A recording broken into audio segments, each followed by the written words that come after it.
আজকের গল্প তারানাথ তান্ত্রিক ও প্রেতচক্র।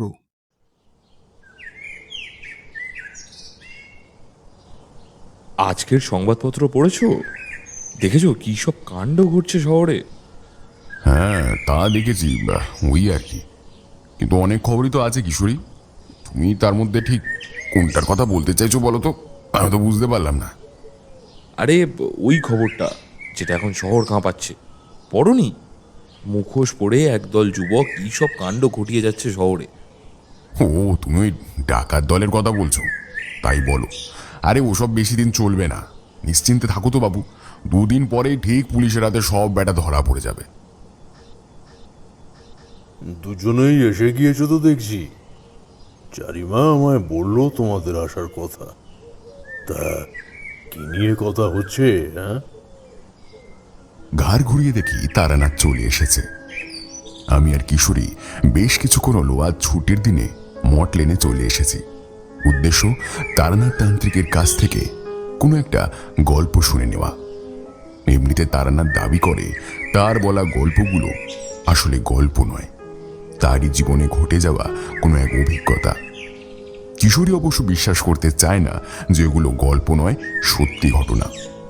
তবে গল্পই হোক বা সত্য ঘটনা, এটা অস্বীকার করার কোনো উপায় নেই যে এই ঘটনাগুলো শুনতে বেশ ভালোই লাগে।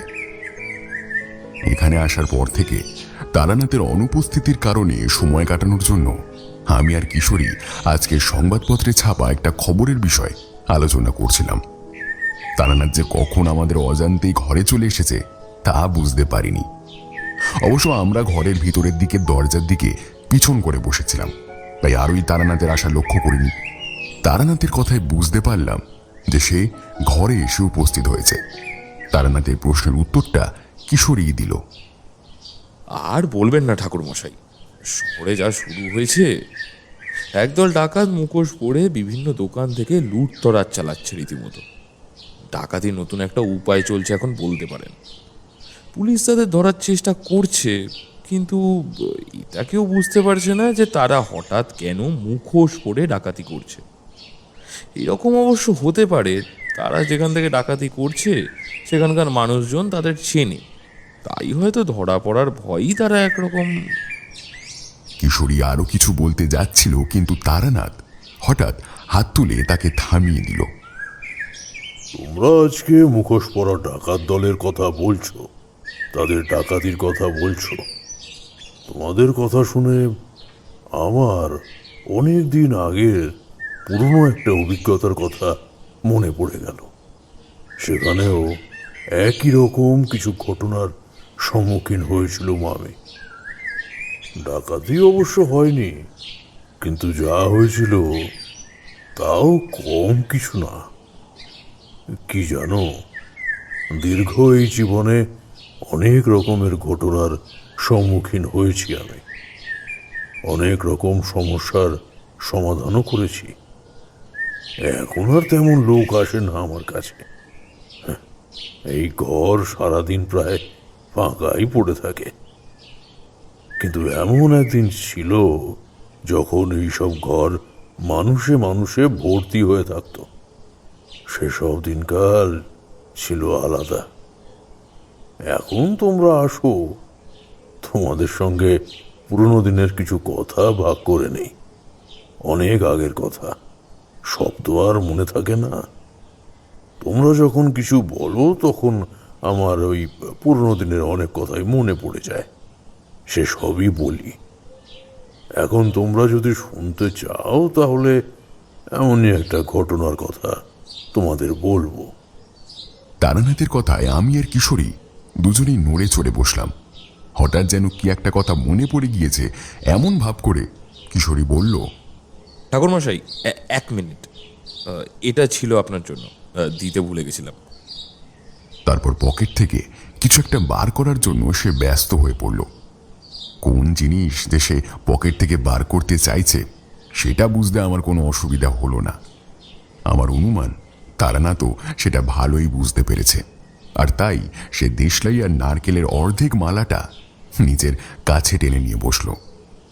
কিশোরী তারানাথকে তার প্রিয় পাসিং শোয়ের প্যাকেটটা দিতেই তারানাথ বেশ খুশি খুশি মুখে প্যাকেট থেকে একটা সিগারেট বার করে দেশলাই কাঠি দিয়ে সেটা জ্বালিয়ে একটা লম্বা টান দিয়ে তার গল্প শুরু করলো। যখনকার কথা বলতে চলেছি তখন বেশ কিছু মানুষ আমাকে চেনে।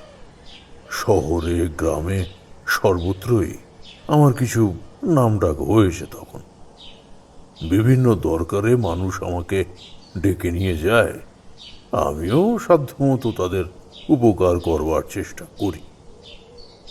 সেই রকমই একবার সকালের দিকে এই ঘরে বসে রয়েছি। ঘরে তখনও বেশ কিছু লোক রয়েছে।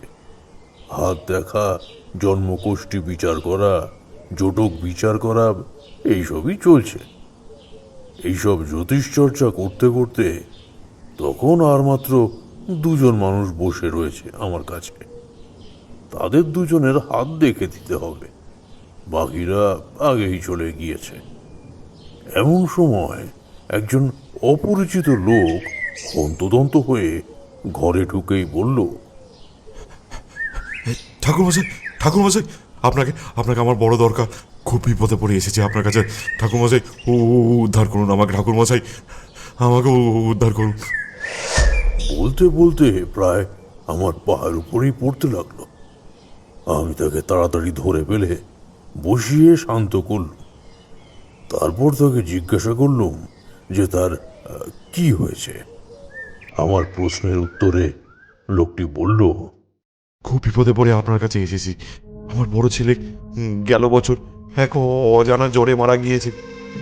মেজো ছেলে 2 মাস হলো পুকুরে স্নান করতে গিয়ে ডুবে মরেছে। আর এখন আমার এখন আমার শিবরাত্রি চলতে আমার ছোট ছেলে, সেও 3 দিন ধরে রাতের বেলা কি সব উল্টোপাল্টা বলে চলেছে। সে নাকি জানলার ধারে মুখোশ পরা কাকে একজনকে দেখছে। সে খুব ভয় পাচ্ছে ঠাকুরমশাই। আমি আমার ছেলে রাতের বেলায় এক ঘরেই শুই। প্রথম রাতে যখন সে এসব ভুল বকছিল তখন আমারও ঘুম ভেঙে যায়। ভেবেছিলাম সেই বোধহয় ঘুমের ঘোরে কোনো ওই স্বপ্ন টপ্ন দেখে এসব বলছে, তাই আর তখন গা করিনি। তাকে চুপ করিয়ে দিয়ে আমিও ঘুমিয়ে পড়েছিলাম। কিন্তু কিন্তু দ্বিতীয় রাতেও যখন একই ঘটনা ঘটলো তখন তখন আমার কেমন জানি মনে হলো ছেলে বারবার আঙুল তুলে জানলার দিকে দেখাচ্ছিল। আমিও উঠে গেলাম দেখতে, কিন্তু কিন্তু অন্ধকারে কিছুই দেখতে পেলাম না। তারপর কাল তৃতীয় রাত ছিল। ছেলে যখন আবার ঘুম ভেঙে ভুল বকতে শুরু করলো তখন কেমন জানি কেঁপে কেঁপে উঠতে লাগলো আর বারবার জানলার দিকে আঙুল তুলে দেখাতে লাগলো। তখন আমিও গেলাম জানেন জানলার ধারে। আমি জানলার পাশে দাঁড়াতেই মনে হলো কিছু একটা চট করে সরে গেল জানলার পাশ থেকে। আমি জোরে জোরে বেশ কয়েকবার কে কে কে ওখানে এই বলে ডাকলাম, কিন্তু কিন্তু কেউ সাড়া দিল না, সামনেও এলো না। তখন জানলার দিক থেকে সরে এসে ছেলের কাছে বসতে গেলাম। এমন সময় ছেলের মুখের দিকে তাকিয়ে আমি নিজেই ভয় পেয়ে গেলাম। ছেলের মুখে একটা হলুদ ছায়া পড়েছে। মনে হচ্ছে এ যেন ওর মুখই নয়, এ অন্য কারো মুখ। এই মুখ আমি চিনি না। এ আমার ছেলের মুখ নয়, হতে পারে না। প্রথম দিকটা ভয় পেয়ে গেলেও একটু পরে আমার সম্বিত ফিরতেই ঘরের এক কোণে রাখা জ্বলন্ত কপিটা এনে ছেলের মুখের কাছে ধরলাম। দেখলাম ছেলের মুখ থেকে সেই ছায়াটা সরে গিয়েছে। এখন আর চিনতে কোনো অসুবিধা হচ্ছে না, এ তো আমার ছেলেই। কিন্তু তবু কোথায় যেন একটা পরিবর্তন হয়ে গিয়েছে, আমি ঠিক ধরতে পারলাম না। এদিকে ছেলে আমার তখনও থেকে থেকেই কেঁপে কেঁপে উঠছে। কাল সারা রাত ছেলে ঘুমালো না, আমিও ঘুমালাম না। ওর পাশে ঠায় জেগে বসে রইলাম, কিন্তু কিছু বুঝতেও পারলাম না। ঘরের বাইরে বেরিয়ে যে দেখব ছেলেকে ঘরে একা রেখে, তাও করতে পারলাম না। অগত্যা আজ সকাল হতেই আমার পাশের ঘরের একজনকে আমার ছেলেকে দেখতে বলে আমি আজ এখানে চলে এসেছি ঠাকুরমশাই। আপনার নাম আমি অনেক শুনেছি, কিন্তু এমন করে বিপদে পড়ে যে আপনার কাছে আসতে হবে তা কখনো ভাবিনি। আপনি ওকে বাঁচান ঠাকুরমশাই, আপনি চলুন আমার সাথে, ওকে আপনি বাঁচান, দয়া করুন। কাঁদতে কাঁদতে তার গলা রুদ্ধ হয়ে এলো। তাকে বসতে বলে আমি তখন ঘরে উপস্থিত বাকি মানুষদের তাড়াতাড়ি হাত দেখে ছেড়ে দিল। আগেই বলেছি, সেই মুহূর্তে মাত্র দুজনেই ছিল ঘরে। বাকিরা আগেই চলে গিয়েছিল কোষ্ঠী বিচারে, জটক বিচার এসব করে। কাজেই আমার বেশি দেরি হলো না। ইতিমধ্যে জেনে নিয়েছি মানুষটির নাম। তার নাম ফটিক, নিবাস হুগলি জেলার একটি গ্রামে। আমি তাকে সঙ্গে নিয়ে বেরিয়ে পড়লুম।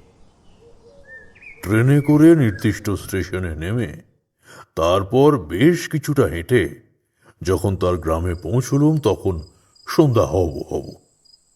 আমি পথে আসতে আসতেই ফটিকের কাছ থেকে জেনে নিয়েছিলাম তার পরিবারের সব কথা। ফটিক, তোমার দুই ছেলে আগেই মারা গিয়েছে বললে। ছোট ছেলে অসুস্থ, তাকে তুমি তোমার প্রতিবেশীর দায়িত্বে রেখে এসেছো বলছো। তাহলে তোমার কি আর কোনো পুত্র কন্যা নেই? আর তোমার স্ত্রী কোথায়? দুঃখের কথা আর কি বলবো ঠাকুরমশাই, একটি মেয়ে ছিল আমার। 3 ছেলের পর এক মেয়ে, কিন্তু তাকে জন্ম দিতে গিয়েই তো তার মা মারা গেল। তারপর সেও আর বেশি দিন বাঁচল না, বছরও গড়ালো না। সে পৃথিবীর মায়া কাটিয়ে বিদায় নিল। মা মরা মেয়ে, বুঝতেই পারছেন, বড় অযত্ন হতো তার। এত অযত্ন সে সইতে পারল না, তার মায়ের কাছে চলে গেল। একটু চুপ করে থেকে ফটিক আবার বলল, এই দুটো পোড়া চোখে অনেক মানুষের মৃত্যু দেখেছে ঠাকুরমশাই। নিজের হাতে স্ত্রী, 2 ছেলে, 1 মেয়ের চিতা সাজিয়েছি, মুখে আগুন দিয়েছি। জানি না কত পাপ করেছিলাম, তার ফল ভুগছি। কিন্তু নিমাই, আমার ছোট ছেলে, সে কি করেছে? তার 2 দাদা, তারাই বা কি এমন অপরাধ করেছিল যে এত কম বয়সে তাদের চলে যেতে হলো? আমি জানি না ঠাকুরমশাই, কিচ্ছু জানি না। আপনার অনেক নাম শুনেছি, অনেক আশা নিয়ে আপনাকে এখানে ডেকে নিয়ে এসেছি। যেমন করে হোক আমার ছোট ছেলেটাকে বাঁচিয়ে দিন ঠাকুরমশাই, নইলে নইলে আমি কি নিয়ে থাকবো? ফটিক তার হাত দিয়ে চোখের কোণ মুছে নিল। গ্রামের মেঠো পথ দিয়ে হেঁটে চলেছি আমরা দুজনে। ফটিকের মন ভারাক্রান্ত হয়ে রয়েছে। অতীতে ঘটে যাওয়া প্রিয়জনদের মৃত্যু আর ভবিষ্যতের চিন্তা তাকে আনমনা করে রেখেছে। আমার তার কাছ থেকে আরো কিছু কথা জানার ছিল, কিন্তু তার মনের অবস্থা চিন্তা করে তখন আর তাকে কিছু জিজ্ঞাসা করলুম না।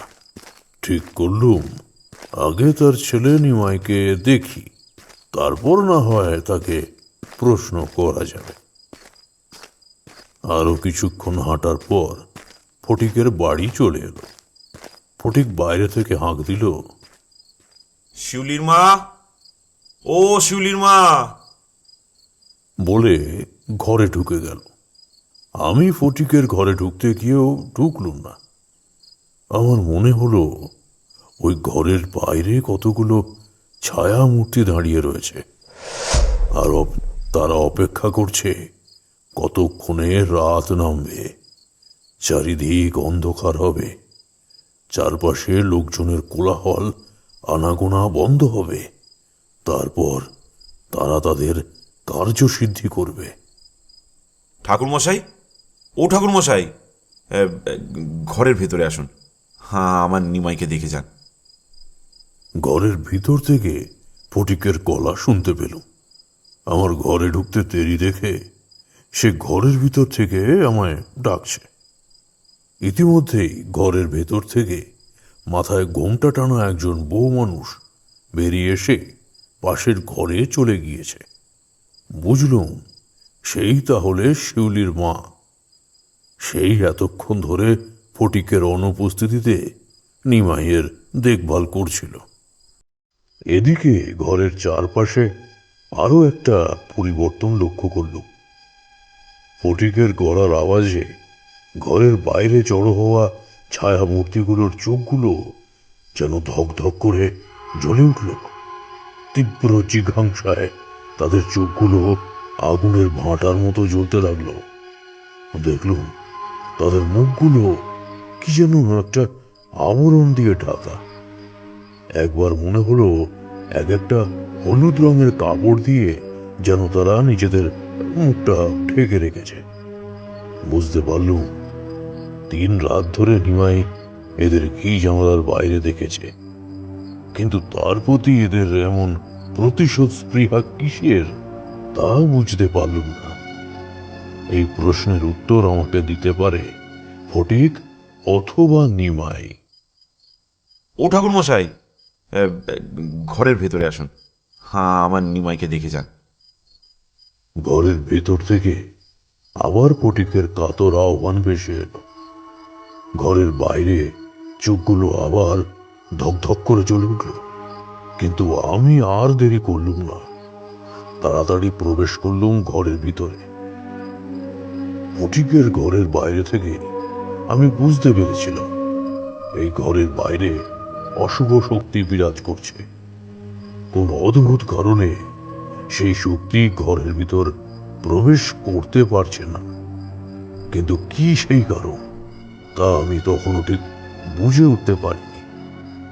এদিকে ঘরের ভিতরে ঢুকে নিমাইকে দেখে আমার আর বুঝতে বাকি রইল না যে কোনো এক অপশক্তি কিছুদিন আগেই তাকে কোনোভাবে স্পর্শ করেছে, আর তার প্রভাবেই নিমাইয়ের এই দুরবস্থা। আমি যখন নিমাইকে দেখলুম তখন সে প্রায় সম্পূর্ণ অপ্রকৃতিস্থ। কে কে কাকে নিয়ে এসেছো? কে ঢুকলো ঘরে? কে? বার করে দাও, বার করে দাও ওকে। নিমাই, বাবা, বাবা, এমন করিস না। হ্যাঁ, এমন করতে নেই বাবা। উনি ঠাকুর মশাই আমাদের ভালোর জন্যই এসেছেন। এই তোকে দেখতে এসেছেন তো। তুই ঠিক হয়ে যাবি, একদম ভালো হয়ে যাবি বাবা। এই চিন্তা করিস না বাবা। কিন্তু ফটিক যতই নিমাইকে বোঝাক, যতই তাকে শান্ত রাখার চেষ্টা করুক, নিমাইয়ের সেই একই কথা। সে বারবার সেই এক কথা বলতে লাগলো। সে সমানে আমাকে ঘরের বাইরে বেরিয়ে যেতে বলতে লাগলো। মনে হলো সে যেন আমাকে সহ্যই করতে পারছে না। ব্যাপারটা আমার খুবই অদ্ভুত লাগলো। এমনটা তো হওয়ার কথা নয়। এমনিতেও মনে হচ্ছিল নিমাই যেন নিজের ইচ্ছাতে নয়, অন্য কারোর কথায় এমনটা করছে। কিন্তু কার কথায় যে সে এমনটা করছে তা তখনও আমি বুঝতে পারিনি। হঠাৎ মনে হলো এই ঘরে প্রবেশ করার আগে যে ছায়ামূর্তিগুলিকে আমি ঘরের বাইরে দেখেছিলাম, এ তাদের প্রভাব নয় তো?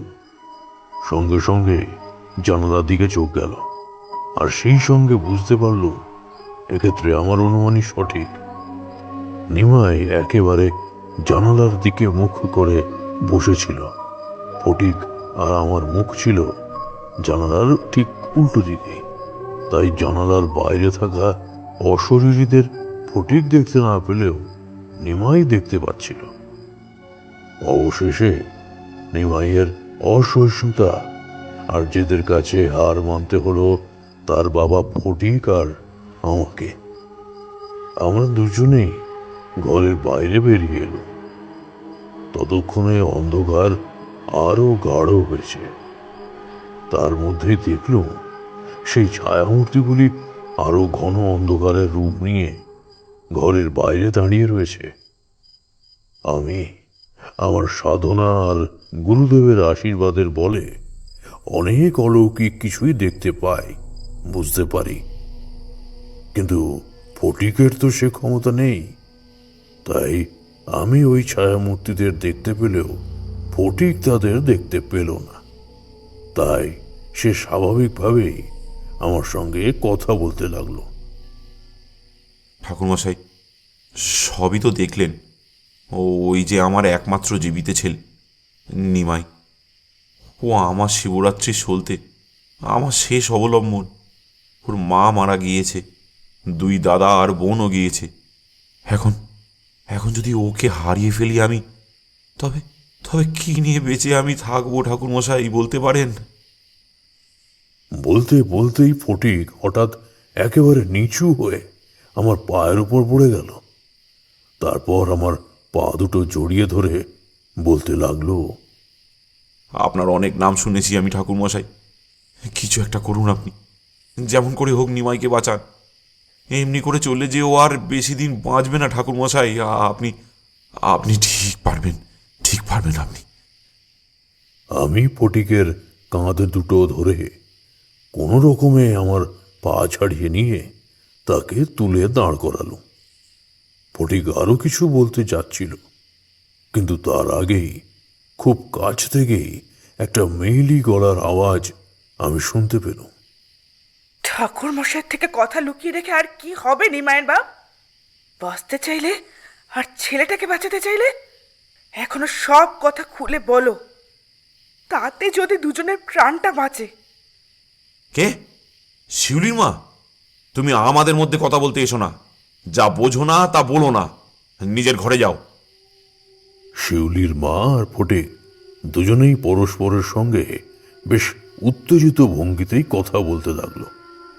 ইতিমধ্যে আমি বুঝতে পারলাম চারপাশের বাতাস ক্রমশ ভারী হয়ে আসছে। বাড়ির বাইরে যে ছায়ামূর্তিগুলো ঘন সন্নিবিষ্ট হয়ে অবস্থান করছিল, তারা আরো কাছাকাছি অবস্থান করছে। আমার মনে হলো বাড়ির দিকে নয়, বরং তারা ক্রমশ ফটিকের দিকে এগিয়ে আসছে। মনে হলো নিমাইয়ের ওপরে নয়, ফটিকের উপর তাদের রাগ। নিমাইয়ের নয়, তারা ফটিকের ক্ষতি করতে চায়।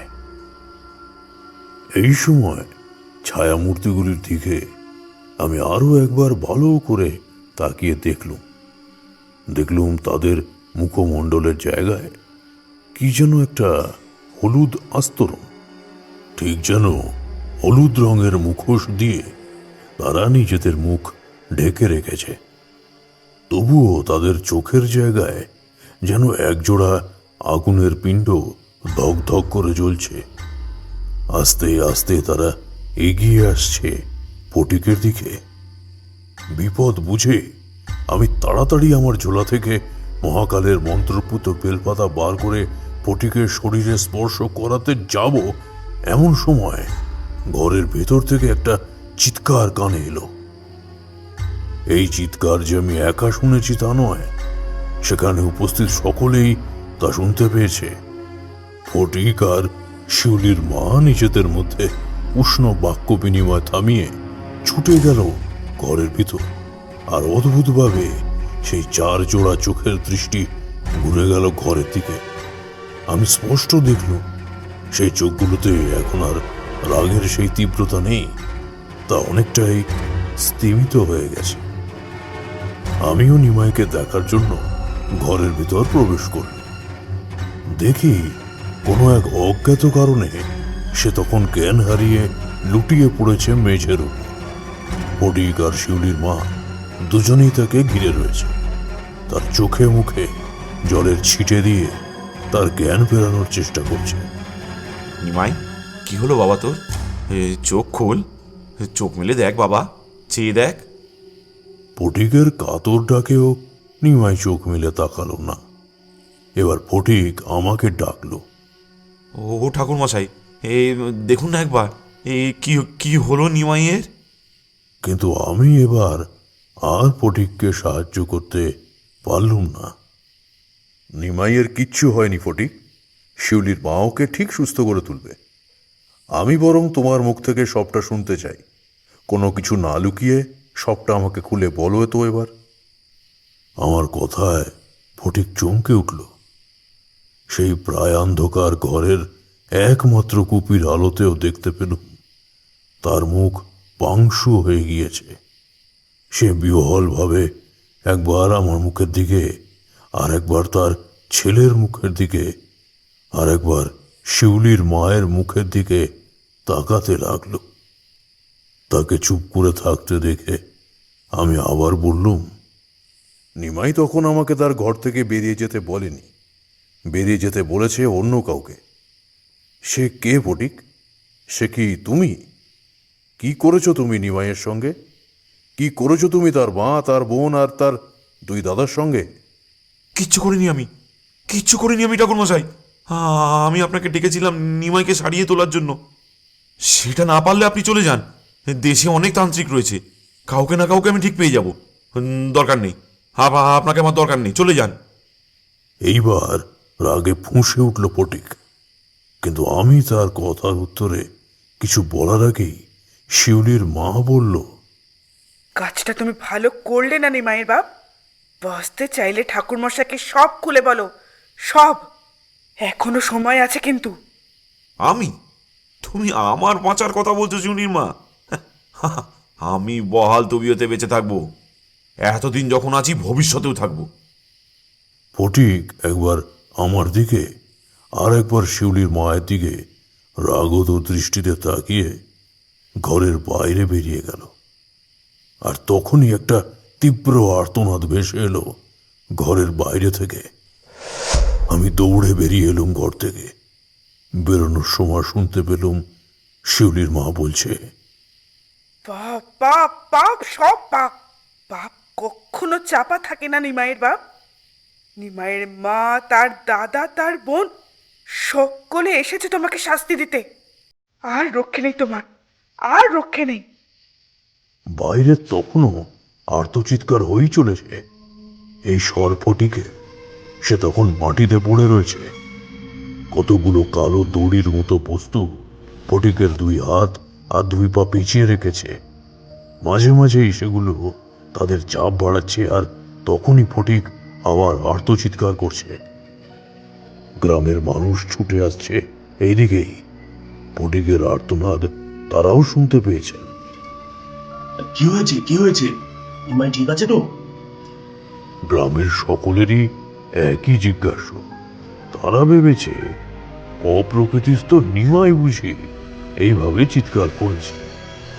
কিন্তু এখানে উপস্থিত হয়ে নিমাইয়ের পরিবর্তে ফটিককে মাটিতে পড়ে থাকতে দেখে তারা খুবই বিস্মিত হয়েছে। ফটিক, তুমি এখানে? নিমাই কোথায়? কি হয়েছে তোমার ফটিক? এভাবে চিৎকার করছো কেন? নিমাইয়ের কি তবে কিছু? তুমি মাটিতে এভাবে গড়াগড়ি খাচ্ছ কেন ফটিক? গ্রামের মানুষেরা কেউই ফটিকের দুই হাতে আর দুই পায়ে পেঁচিয়ে থাকা কালো কালো দড়িগুলো দেখতে পায়। তারা কেউই সেখানে উপস্থিত চারজন অশরীরী ছায়ামূর্তিকেও দেখতে পায়নি। তাই ফটিককে ওই অবস্থায় দেখে তারা খুবই অবাক হয়েছে। গ্রামের মানুষ কিছুই বুঝতে না পেরে একের পর এক প্রশ্ন করেই যাচ্ছে। তাদের সকলের প্রশ্নে এইবার ফটিকের যেন কিছুটা হলেও হুঁশ ফিরল। সব বলছি, একটু সবর করো, একটু সবর করো তোমরা।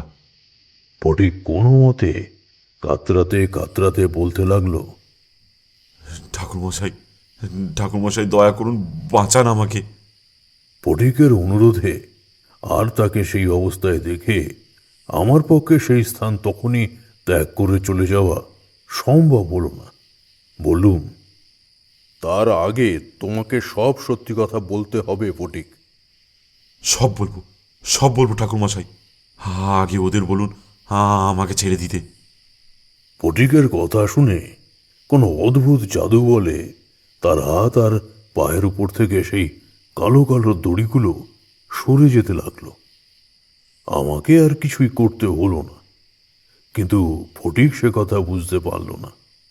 সে ভাবল আমি বুঝি কোনো উপায়ে তাকে মুক্ত করেছি। সে উঠে বসে আমাকেই ধন্যবাদ জানালো। তারপর গ্রামেরই দুজন যুবকের কাঁধে ভর দিয়ে কোনো রকমে উঠে দাঁড়ালো। তারপর সেইভাবেই নিজের ঘরের দিকে এগিয়ে চলল, যে ঘরের মধ্যে তার ছেলে নিমাই আর শিউলির মা রয়েছে। কিন্তু ফটিক সেই দিকে এগিয়ে যেতেই সেই চারটি অশরীরী ছায়ামূর্তি আবার ফুঁসে উঠল। ফটিক অথবা গ্রামের কোনো মানুষই ওদের দেখতে পেল না। বা ওদের উপস্থিতি বুঝতে পারল না, কিন্তু আমি ওদের স্পষ্ট দেখতে পেলাম। বুঝলুম ওরা চায় না ফটিক ওই ঘরের মধ্যে আবার প্রবেশ করুক, অথবা সে নিমাইয়ের কাছাকাছি থাক। আমিও তাই ফটিককে নিষেধ করলুম, ওই ঘরে এখন যাওয়ার প্রয়োজন নেই, তুমি বরং অন্য কোথাও রাতটা কাটাও। আমার কথা শুনে ফটিক আর গ্রামবাসীরা অবাক হলেও তারা কিন্তু কোনো প্রতিবাদ করল না। আমার কথায় ফটিকের যন্ত্রণা কমে গিয়েছে দেখে তারা সকলেই বোধহয় ভেবেছিল আমি হয়তো কোনো মন্ত্র বলে ফটিকের যন্ত্রণা কমিয়ে দিয়েছি। তারা তো কেউ আর ফটিকের হাতে আর পায়ে আটকে থাকা সেসব কালো কালো দড়ি দেখতে পায়নি, এমনকি ফটিকও সেসব কিছুই দেখতে পায়নি। যাই হোক, ফটিককে আস্তে আস্তে গ্রামেরই একটা পরিত্যক্ত ঘরের মধ্যে নিয়ে যাওয়া হলো। রাত তখন অনেক হয়েছে। গ্রামের মানুষ তাই তখন আর অপেক্ষা না করে যে যার নিজের ঘরেই ফিরে গেল। সেইখানে রইলুম কেবল ফটিক আর আমি। সেখানে বেশ কিছুক্ষণ বিশ্রাম নেওয়ার পরে ফটিক কিছুটা ধাতস্থ হলো। ঠাকুরমশাই, আমার ঠিক কি হয়েছিল বলুন তো? এত কিছু ঘটে যাওয়ার পরেও ফটিকের এমন প্রশ্নে আমি বেশ অবাক হলুম। বললুম, তুমি আমাকে এই কথা জিজ্ঞাসা করছো ফটিক? তুমি নিজে কি কিছুই বুঝতে পারছো না? যে পাপ তুমি করেছো তার হাত থেকে তোমার নিস্তার নেই। তবুও তুমি যদি নিজে আমার সব কথা খুলে বলো তাহলে আমি চেষ্টা করে দেখতে পারি। আমার কথায় স্পষ্টতই ফটিকের মনে একটা দোলাচল শুরু হলো। আমি অন্ধকারে ওর মুখ দেখতে না পেলেও সেটা অনুমান করতে পারছিলাম। কিছুক্ষণ চুপ করে থেকে তারপর দ্বিধান্বিত স্বরে ফটিক বলতে শুরু করলো, শিউলির মা আপনাকে এরকম কথা বলেছে তো ঠাকুরমশাই, যে আমি পাপ করেছি আর তার শাস্তিই পাচ্ছে আমার ছোট ছেলে নিমাই? কিন্তু আমি জানি আমি কোনো পাপ করিনি। আমি তো আসলে কোনো পাপ যদি তুমি না করে থাকো তাহলে তোমার স্ত্রী, তোমার দুই ছেলে, তোমার মেয়ে, এদের সকলকে কে মারলো ফটিক? নিমাই তাহলে কাকে বেরিয়ে যেতে বলেছিল? ফটিকের কথায় বিরক্ত হয়ে তাকে মাঝপথে থামিয়ে আমি জিজ্ঞাসা করলুম, কিন্তু যে প্রত্যুত্তর আমি পেলুম তার জন্য মোটেও প্রস্তুত ছিলাম না। ওরা আমার কেউ নয় ঠাকুরমশাই, কেউ নয়। সেই মুহূর্তে ঘরে বজ্রপাত হলেও বোধহয় আমি এতটা চমকে উঠতাম না যতটা চমকেছিলাম ফটিকের কথা শুনে। একটু থেমে ফটিক আবার বলতে শুরু করলো, আমার তো ওই একটাই ছেলে নিমাই। আমার স্ত্রী মারা গেছে অনেক দিন আগে, তারপর থেকে আমি নিমাইকে নিয়েই আছি, ওই আমার সব কিছু। ফটিকের বলা কথাগুলো আমার ঠিক বিশ্বাস হচ্ছিল না। বললুম, এসব তুমি কি বলছো ফটিক? আমি নিজে তোমার ঘরের চারপাশে চারটি ছায়ামূর্তি দেখেছি। তাদের সকলেরই মুখে কোনো এক হলুদ আবরণ দ্বারা আবৃত ছিল, ঠিক যেমনটা তুমি আমায় বলেছিলে যে নিমাই তার ঘরের জানালার বাইরে দেখতে পেয়েছে। সে ভুল কিছু দেখেনি, কারণ ওই একই জিনিস আমিও দেখেছি। তুমি জিজ্ঞাসা করছিলে না আজ তোমার কি হয়েছিল? শোনো, সেই চারজন ছায়ামূর্তি আজ কোনো কালো কালো দড়ি দিয়ে তোমার হাত পা সব শক্ত করে বেঁধে রেখেছিল, তোমাকে যন্ত্রণা দিচ্ছিল। শুনে রাখো ফটিক, আমি যেটুকু বুঝতে পারি, যেটুকু ক্ষমতা আমার আছে, আমি তার জোরেই বলছি, তোমার আর বেশি দিন নেই। পাপের শাস্তি তোমাকে ভোগ করতেই হবে। শুধু সেই পাপের স্বরূপ যে কি আমি শুধু সেটাই বুঝতে পারছি না। যদি তুমি আমাকে সেটা বলতে তাহলে আমি একবার চেষ্টা করে দেখতে পারতাম যদি তোমাকে বাঁচানো যায়। কথা বলতে বলতেই আমার মনে হচ্ছিল কেউ যেন এদিকেই আসছে। মনে হলো যে বা যারা আসছে তারা কেউ এই জগতের মানুষ নয়। আমি তাড়াতাড়ি ফটিকের গাত্রবন্ধন করতে গেল, কিন্তু বিধি বাম। আমার কথা শুনে ফটিক আমার উপরে যথেষ্ট ক্ষিপ্ত হয়েছিল, তাই সে আমাকে তার গাত্রবন্ধন করতে বাধা দিল। অন্য সময় আমার কাছে আমার ছোড়াটা থাকে, তার মধ্যেই মহাকালের মন্ত্রপুত পুষ্প বিল্লপত্র থাকে। কিন্তু সেদিন আমার সঙ্গের ঝোড়াটা আমি নিমাই যে ঘরে রয়েছে সেই ঘরেই ভুল করে রেখে দিয়ে এসেছিল। এদিকে বাতাস ক্রমশই ভারী হয়ে আসছে। বাতাসে একটা অন্যরকম অশুভ গন্ধ ভেসে আসছে। তার সঙ্গে তারাও এসে পড়ল। সেই 4 জন ছায়ামূর্তি এসে দাঁড়ালো ঘরের মধ্যে। তাদের মুখ আগের মতোই হলুদ আবরণে আবৃত। তাদের চোখ দুটো আগুনের ভাঁটার মতো জ্বলছে। এদিকে ফটিক তখনও তাদের উপস্থিতি বুঝতে পারেনি। সাধারণ মানুষের পক্ষে সবসময় তাদের উপস্থিতি বোঝা সম্ভবও হয় না। আমি জানতাম ফটিক কোনো একটা গুরুতর পাপ করেছে, আর তার শাস্তিও তাকে পেতে হবে। তবুও আমার চোখের সামনে এইভাবে তার কোনো ক্ষতি হয়ে যাবে তা মেনে নিতে পারলুম না আমি। সেই ছায়ামূর্তিগুলোকে মন্ত্রপাঠের দ্বারা ক্ষণিকের জন্য প্রতিহত করতে যাব এমন সময় হঠাৎ তাদের সেই জ্বলন্ত দৃষ্টি নিভে এল। আমার মনে হলো তারা এখানে ফটিকের বা আমার কোনো ক্ষতি করতে আসেনি, এসেছে কিছু বলতে। আমিও তখন মন্ত্রপাঠ না করে তারা আমায় কি জানাতে চায় সেটাই শুনব এই মনস্থির করলাম। ছায়ামূর্তিগুলির মধ্যে যে সব থেকে ছোট, সে তার মুখের আবরণের এক পাশে একবার নিজের হাত স্পর্শ করালো।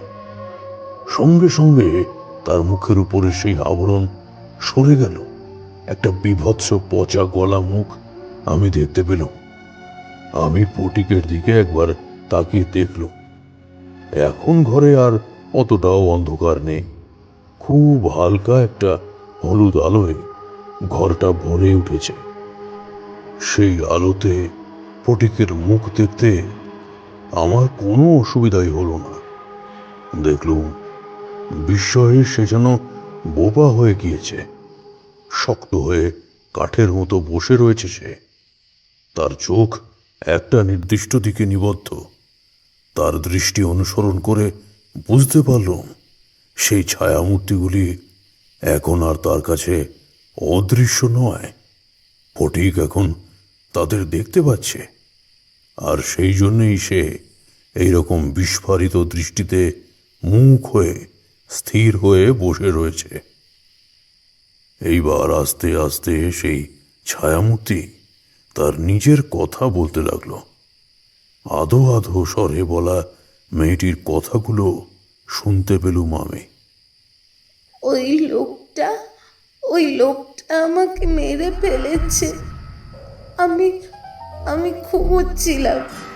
ও তখন আমার মায়ের একটা হলুদ চেয়ারে আমার মুখের উপর চেপে ধরে। আমার ঘুম ভেঙে যায়, কিন্তু আমি কিছু বলতে পারি না। চটফট করতে করতে আবার ঘুমিয়ে পড়ি। যখন ঘুম ভাঙে তখন দেখি আমি আমার মায়ের কাছে চলে এসেছি।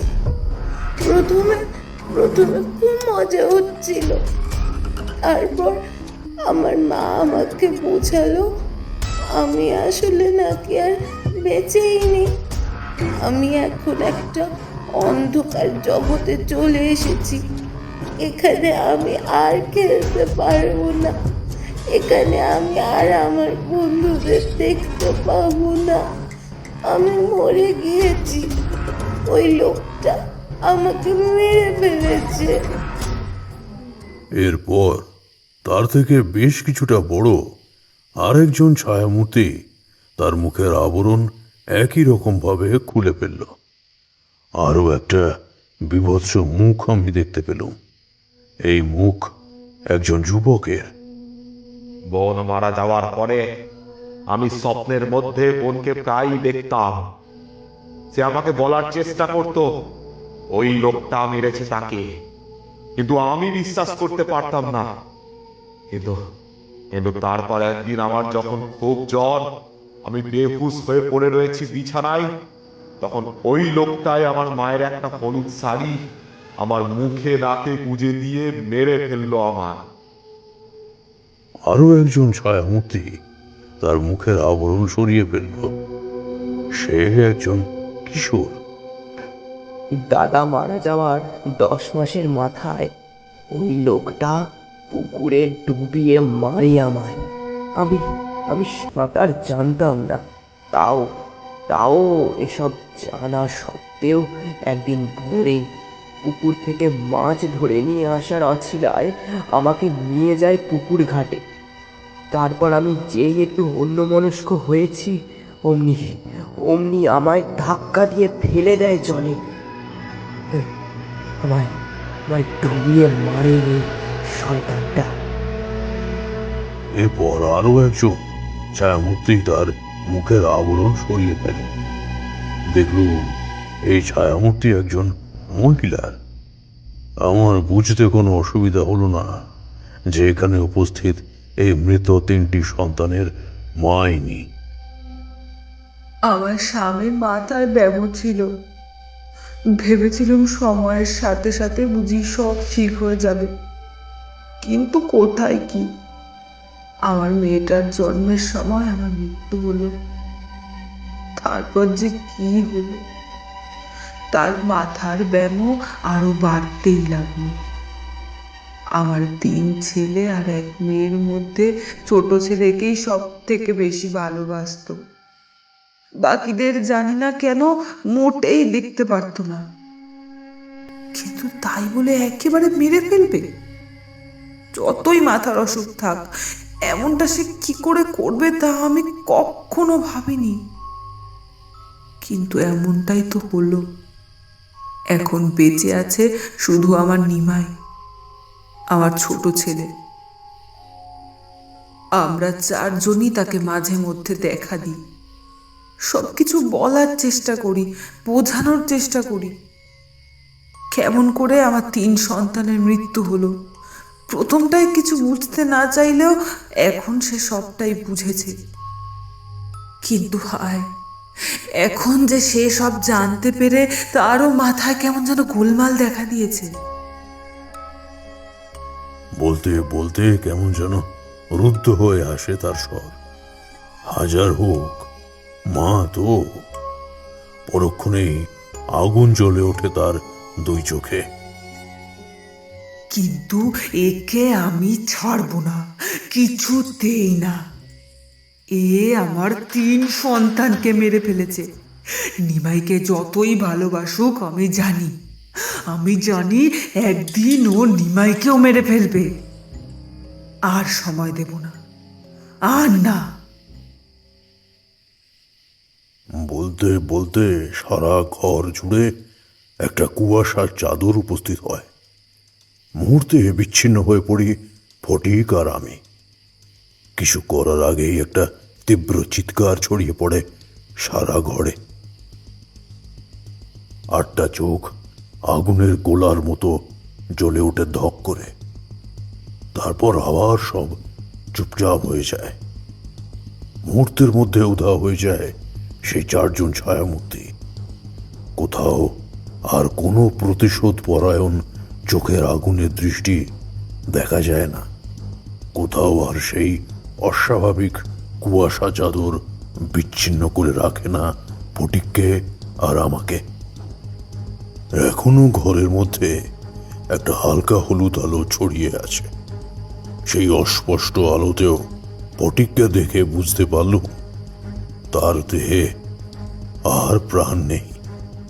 মা তার 3 সন্তানকে নিয়ে চলে গিয়েছে, আর সাথে করে নিয়ে গিয়েছে তাদের হত্যাকারীর প্রাণ।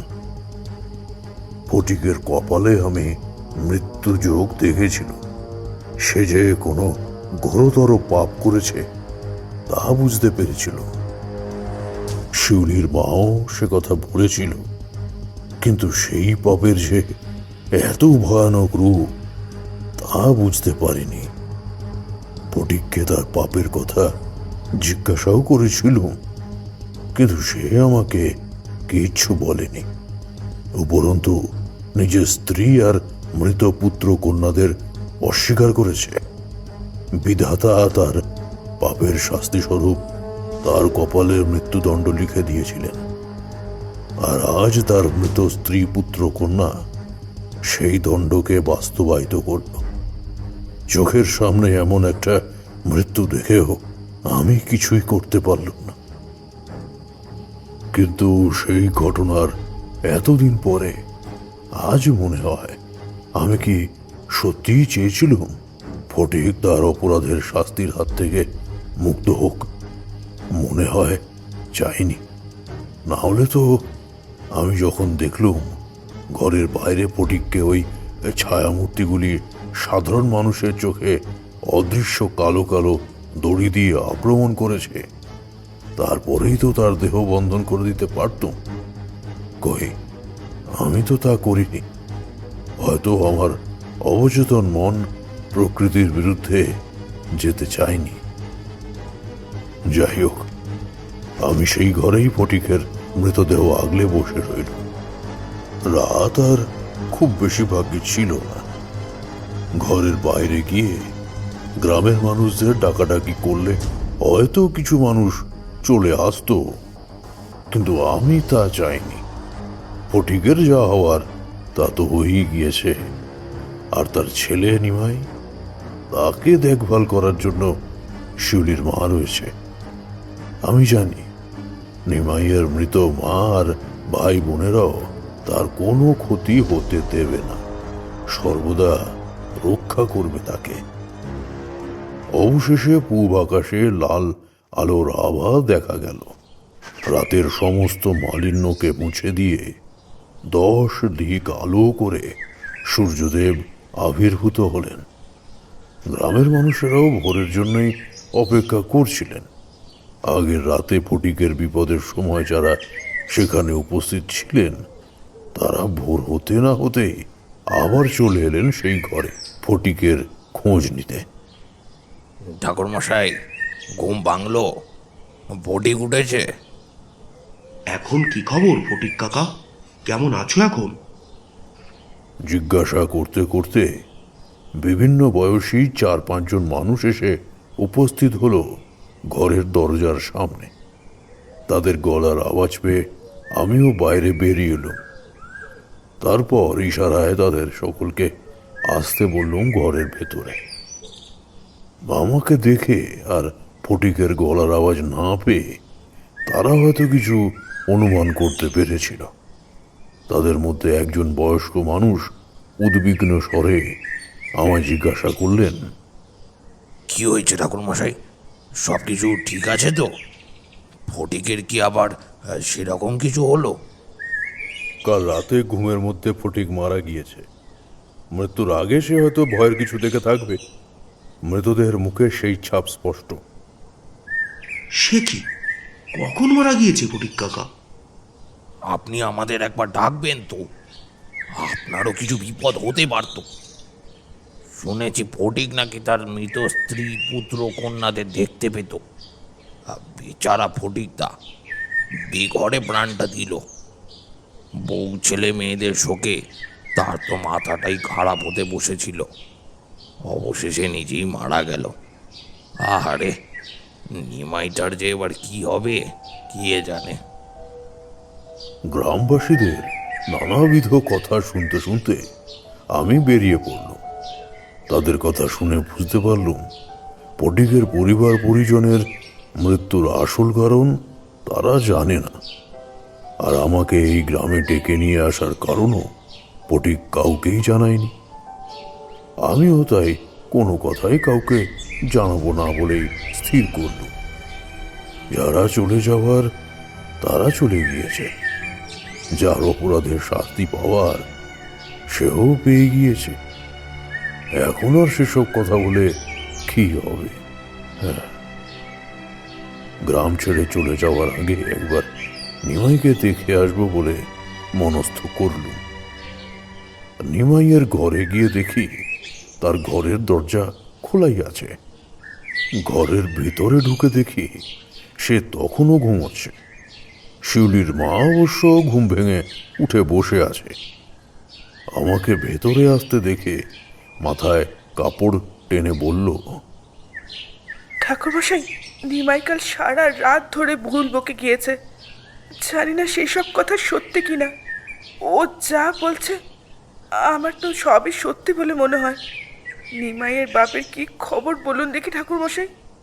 সে কি আর বেঁচে আছে, নাকি নিমাই ঘুমের ঘরে যা বলল তাই সত্যি হয়েছে? বুঝতে পারলুম নিমাই ঘরের মধ্যে গতকাল রাতে ঘটা সব ঘটনাই দেখতে পেয়েছে, আর সে সবই সে ঘুমের ঘোরে বলেছে শিউলির মাকে। আমিও আর কিছু গোপন রাখবার প্রয়োজন বোধ করলুম না, সব কথাই বললুম শিউলির মাকে। নিমাই তখনও ঘুমোচ্ছে। আমি আগের রাতে এই ঘরেই আমার ঝোলাটা ফেলে গিয়েছিল।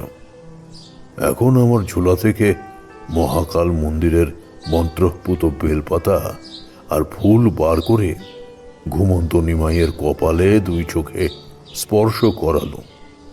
তারপর শিউলির মাকে সেই ফুল বেলপাতা দিয়ে বললুম নিমাইয়ের ঘুম ভাঙলে তার কপালে সেগুলি স্পর্শ করিয়ে দিতে। শিউলির মায়ের প্রশ্নের উত্তরে তাকে এও জানালুম যে বেশি দিন নয়, 2-3 দিনের মধ্যেই নিমাইয়ের মাথার সমস্যা ঠিক হয়ে যাবে। তারপর চলে এলুম সেই গ্রাম থেকে। শুধু যাওয়ার আগে গ্রামবাসীদের বলে এলুম তারা যেন ফটিকের যথাবিহিত সৎকারের পাশাপাশি তার মৃত স্ত্রী কন্যা পুত্রদের আত্মার উদ্দেশ্যেও শান্তি সস্তয়নের ব্যবস্থা করে। তারানাথ চুপ করল। আমি আর কিশোরীও চুপ করেই রইলাম।